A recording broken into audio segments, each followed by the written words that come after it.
Après ce drame, vous avez vu dans le film que nous sommes restés environ 3 mois dans ce village allemand, ignoré de la France, puisque on a dû attendre 3 mois pour être rapatrié, c'est-à-dire rentrer à la maison. Si Monsieur Christophe n'était pas passé par là, à la recherche de sa femme et de sa fille, ben, on serait peut-être resté encore plus longtemps. Bon, nous ayant retrouvés, il est vite rentré en France pour prévenir qu'il y a des Français dans un village d'Allemagne de l'Est et qu'il faut les rapatrier. Donc, c'est comme ça qu'on est rentré. Quelques jours après, il y a des camions américains qui sont arrivés dans le village, alors que nous étions en zone russe. Vous voyez. Et ils nous ont, tous les Français, ils nous ont mis dans les camions et puis en route vers la France. De sorte que nous avons roulé en camion jusqu'à Strasbourg. Et à Strasbourg, on nous a remis nos papiers officiels de rapatriés, officiels. Et ensuite de Strasbourg, dans un train médical, sanitaire, de Croix-Rouge, on nous a ramenés à Paris. C'était un train de nuit. Il y avait des infirmières, je me souviens, à l'intérieur. Et à Nancy, ouais, le train s'est arrêté, c'était la nuit. Et des infirmières sont montées dans le train avec des sandwichs et de la sardine, beurre sardine. Bon, il y avait longtemps qu'on n'en avait pas mangé, c'était un souvenir, puisque je m'en souviens jusqu'à maintenant, c'est que ça nous a vraiment frappés. Et puis, les déportés français, lorsqu'ils étaient rapatriés sur Paris, ils faisaient un petit séjour dans un hôtel qui était réquisitionné, l'hôtel Lutetia, un grand hôtel, mais qui avait été réquisitionné pour recevoir les déportés. Et là, il y avait des médecins, des infirmières. Et là, ceux qui étaient malades étaient pris en charge.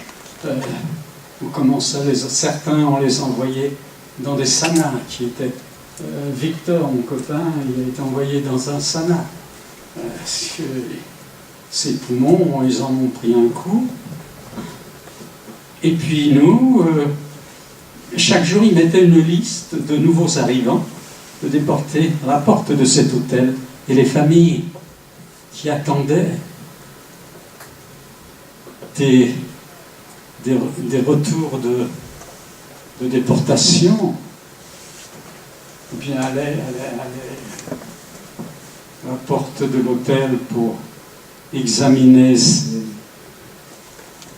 ces listes. Et puis mon père qui avait été rapatrié quelques semaines avant nous, ne sachant toujours pas où nous étions passés, ce qu'on était devenus, et bien on l'a vu arriver à l'hôtel du Tessia, il est venu nous chercher. Et comme il était revenu quelque temps avant nous, il avait déjà préparé un petit peu le logement, il avait remis en ordre un peu. Et puis, c'est comme ça, assez tôt, au mois de juin 1945. Voilà. Et puis, bien sûr, nous n'étions pas en très très bonne santé lorsque nous sommes rentrés. Et pour mon frère et moi,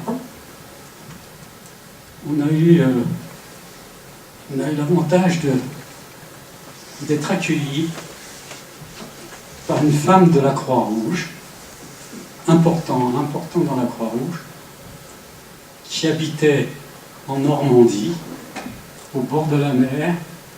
Je me souviens, il y avait encore une péniche de débarcation en bois sur la plage devant sa maison. Madame Lojard, et elle nous a accueillis. Elle avait une très très grande maison, vraiment au bord de la plage. Et elle nous a accueillis pendant les vacances scolaires, en fait. Et elle nous a retapé parce qu'elle connaissait la ferme qui était à côté, donc elle pouvait aller chercher des denrées, la crème, le beurre, les œufs, le poulet et tout ça. Des choses qu'on n'avait pas mangées depuis très très longtemps. Bon, c'est comme ça. Et donc, après le séjour chez cette dame, nous sommes rentrés à Paris. Maman, on l'a envoyée, étant donné qu'elle était très dépressive, donc on l'a envoyée en cure de repos pendant 3 semaines. Bon, et quand nous sommes tous rentrés, à la rentrée, voilà la vie. La vie a continué. Je suis retourné à l'école. C'est devenu le temps des copains. Et puis moi j'ai l'impression que, après tout ça, j'ai vécu une vie normale avec les copains, sauf que de temps en temps, c'est maman qui posait problème. Je la sentais pas bien. Quoi qu'elle sortait, elle allait tous les jours au marché, mais voilà. La vie a continué. Ensuite, il y a eu le temps des copains, du sport. J'ai fait pas mal de sport, ça m'a beaucoup aidé. Ça m'a beaucoup aidé. Et les années ont passé comme ça ensuite. Ensuite, je suis allé travailler. Par contre, mon frère, lui n'a pas voulu, ne se sentait pas bien au retour en France. De sorte que il avait un oncle, enfin, nous avions un oncle d'Amérique, comme on appelle, qui habite en Amérique. Cet oncle avait fait des recherches pour savoir ce que l'on était devenu. Et en fait, un jour, on le voit frapper à la porte. Il nous avait retrouvés à l'aide d'une association américaine. Et donc, il est venu passer quelques jours. Et puis, il avait proposé à mon frère, si tu veux, tu viens en Amérique. Je t'accueille et puis tu trouveras du boulot. Voilà. Il est parti en Amérique. Il est parti en Amérique.